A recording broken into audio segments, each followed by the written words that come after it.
माफ करना, तू कोबरे, तू सांप, तू बच्चों के लिए तू दुआ की, भूख लगाना कसम तेरे को का। अल्लाह हज नसीब करेगा। हज यानी घर को 1000-2000 रुपया को खर्चा आज तो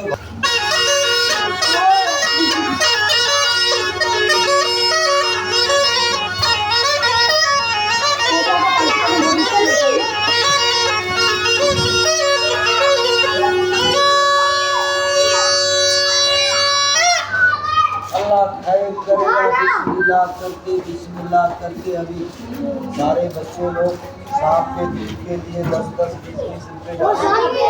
सारे बच्चे लोग अल्लाह खैर करेगा। कुछ क्या